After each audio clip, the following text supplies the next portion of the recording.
If you're new to my channel, don't be a stranger, and if you've been here before, welcome back. My name is Tashandra, and this is where we embrace the beautiful chaos of life.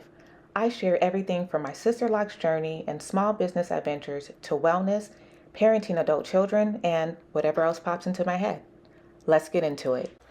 I wanted to make sure that you all were able to see what the bag looked like before the modification started. So this is what the bag looked like on the outside. When I first purchased it is what you're seeing to the left of the screen. To the right of the screen is what it looked like after I flipped the bag. So I did have to flip the bag inside out so that I could clean it.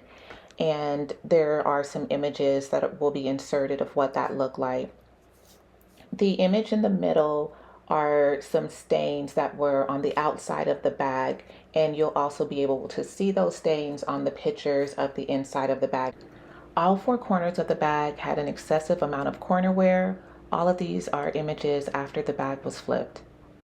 These images are all of the inside of the bag, so you see the bottom inside as well as the exterior pocket and the inside of the bag where the pocket is, as well as the opposite side of the inside of the bag.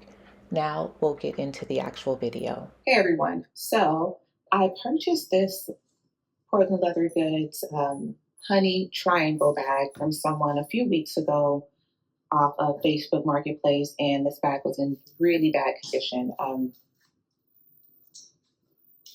I was able to get it for $30 and decided to dye it. The dye color that I'm using is Oxblood by Angelus, and I'm using all of their other products as well. And I just wanted to share a little bit about what's going on with the bag at this point. So I've already deglazed it and let it dry. Went ahead and did 2.5 coats of the Oxblood all over the bag, let that dry, and then use the satin coat. So this is the satin coat that I'm using. And the application actually says to use a brush to brush it on. I use like a towel that I cut up, rubbed it in, and did that twice. What I noticed was there's a lot of color that came off. So I don't know if I did, what I did that was wrong. But in my not so infinite wisdom, I decided to add a little more Oxblood to this side, like wipe it off, add a little more Oxblood, let that dry, and then use the satin coat and the paintbrush. And when I use the paintbrush, I'm not sure if y'all can see, now I have like all of these lines. It looks like striations on here and across this top part. The side is pretty good. This is the other side. And this was just with me using the cloth and wiping it, as well as here, and the bottom's not too bad.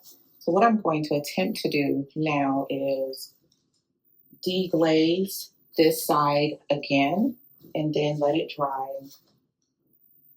and then dye it again. So fingers crossed this comes out okay. So let's see.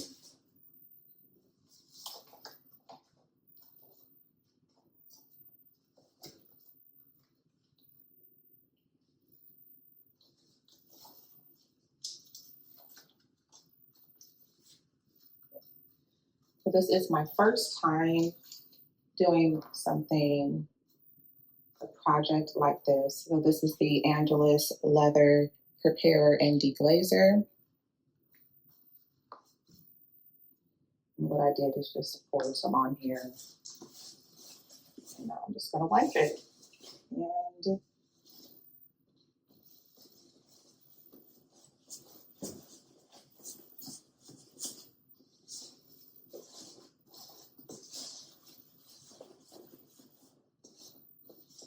inside of the bag, I have paper stuffed in here to help it keep its shape.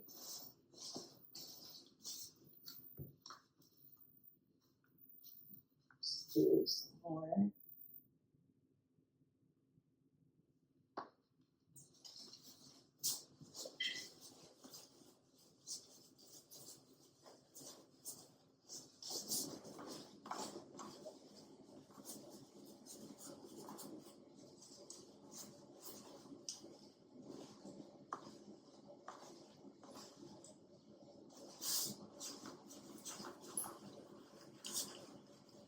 I am hoping that I have not totally ruined the bag.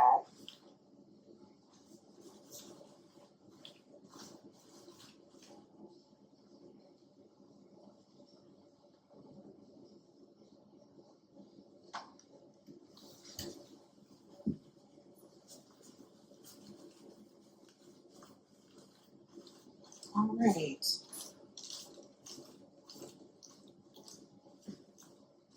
What I'm going to do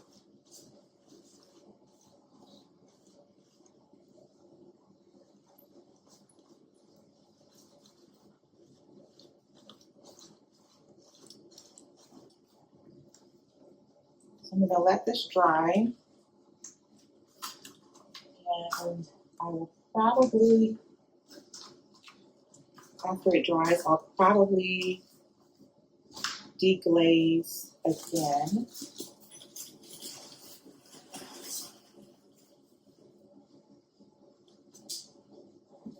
Before I try to dye it a second time. There's enough deglazer in here to where I think I should be okay. And this is my informal workspace here. So I am very hopeful that this is going to turn out the way that I hope it's going to turn out. I will insert some photos just to show you all what it looked like prior to the dyeing that I've done. There was a lot of corner wear, and you can't really see that anymore. So the corners were really, really bad. To address the corners, what I ended up doing is just taking a nail file and filing down the corners a bit to smoothen it out and deglaze really well there, and just use the dye in those areas. So fingers crossed this second deglazing works and I'm able to use this bag. So I will keep you all posted.